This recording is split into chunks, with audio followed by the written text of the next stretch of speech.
What's good, YouTube? It's your boy P Money. The Blazers get a statement victory, 112-107 against Zach LaVine, DeMar DeRozan, and the Bulls.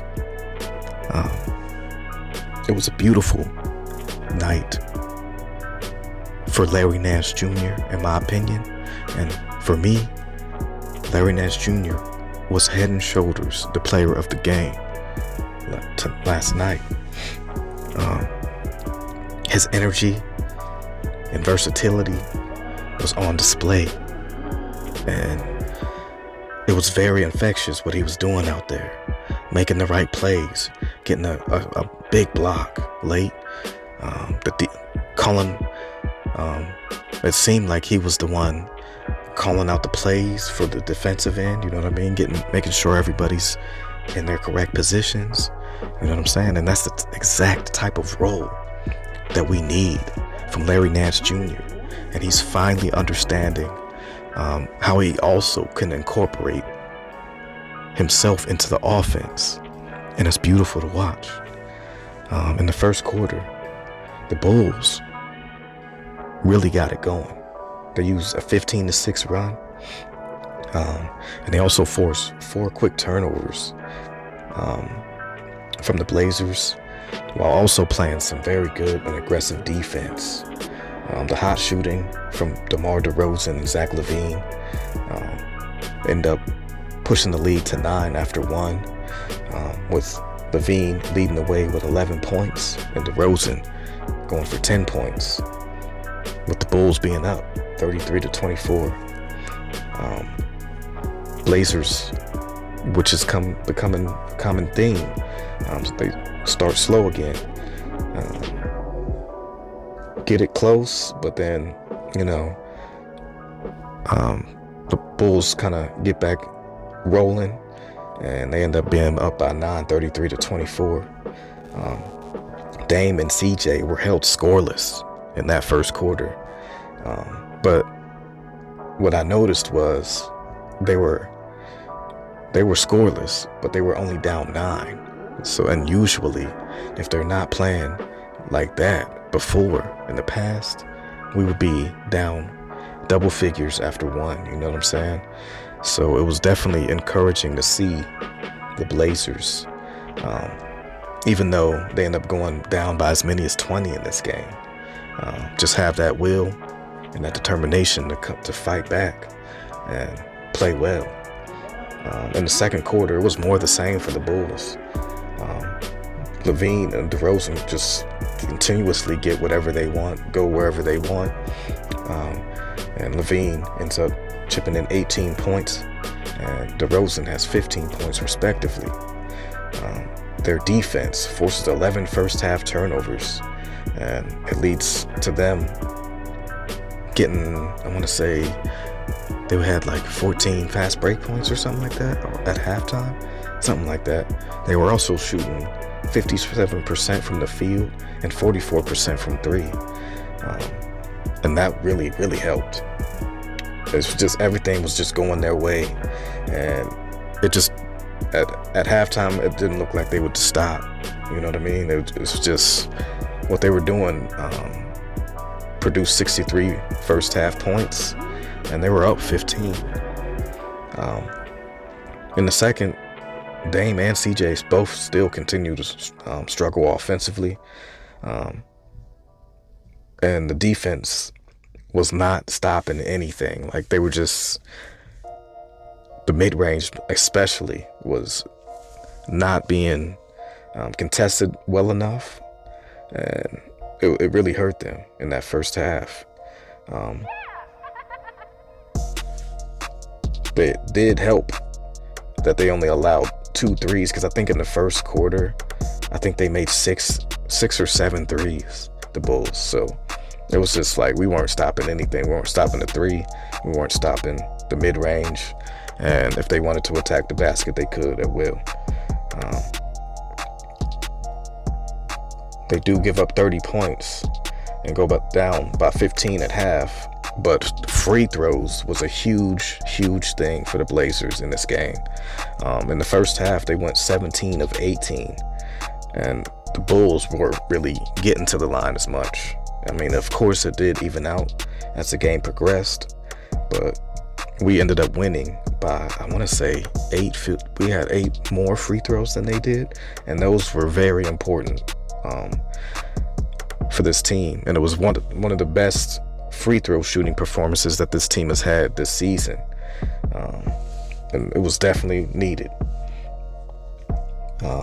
Bradley and Jones Jr. ended up going in foul trouble, trying to deal with Nurk, which was good because we needed that heading into the second half. Nurk ended up leading the way with 10 points, 7 rebounds, an assist, a turnover, a steal, and a block. And he was pretty much the only Blazer at that time in double figures.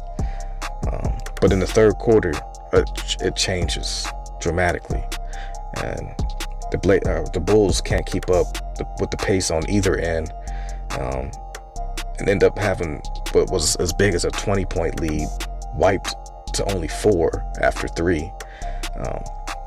Zach LaVine and DeMar DeRozan start coughing the ball up a lot in that quarter, and that's credited to the Blazers defense. They were swarming. It felt like there was like 6 Blazers out there to their 5. They end up forcing 10 turnovers in that quarter that leads to 18 points while holding the Bulls to only 22 points. And like I said, the Blazers get down by as many as 20, but only end up down 4 after 3. And it was really thanks to Norm Powell and Larry Nance Jr. getting hot. And then also Nance, his defensive effort just becomes infectious. It helps them to both score 18 and 14 points respectively. But the Bulls are up 85-81 after 3. In the fourth quarter, it was more the same.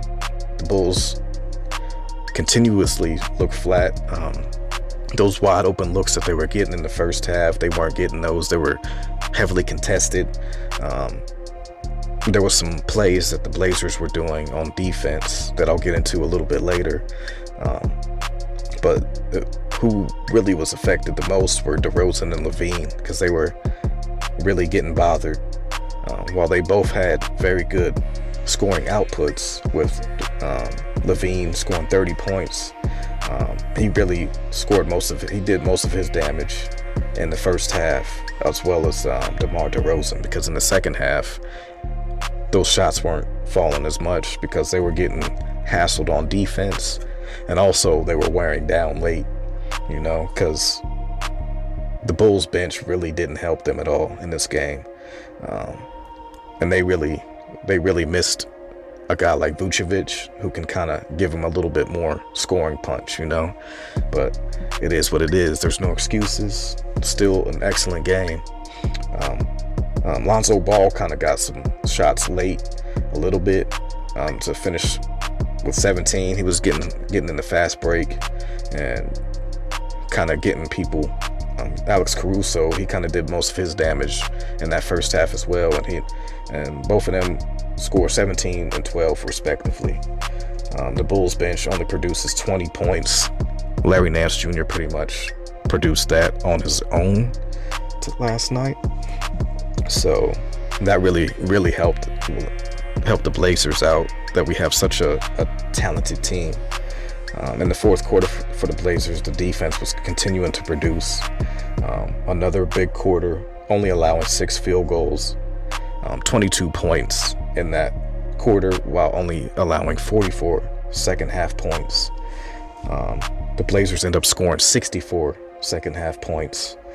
So you can see that it was very, very much needed to have such a great defensive impact, especially in that second half. Dame ends up leading the way with 22 points, 10 assists, and 4 rebounds. Big Nurk has a huge impact. Not playing a lot of minutes, but getting 18 points, 12 rebounds, an assist, 2 turnovers, a steal, and a block. Norm Powell has another efficient night, going 18 points, 2 rebounds, 2 assists, a turnover, a steal. But like I said, Larry Nance is the man of the night with his two-way play, dropping 16 points, 9 rebounds, 3 assists, 2 turnovers, 3 steals, and a block. He was just doing everything, getting in those passing lanes like he always does. He's just understanding his role much better and is really, really making his team very dangerous. You know what I'm saying? It's really showing that mainstream media really doesn't understand basketball that well, because I knew that once Larry started understanding the system and where he should be, like, and the tendencies of players, it seems like him and CJ really have a good bond with each other. It looks like him and Dame have a really good bond with each other, and they're starting to understand each other. And it's beautiful basketball to watch, especially these last 2 games. Because I felt like he was one of the big reasons why we won these last 2 games against 2 tough opponents. You know what I'm saying? This one against they were the number 2 team in the East until they lost last night against us. So excellent performance. This is your boy P Money. Tell me what you guys think, and I'm off this.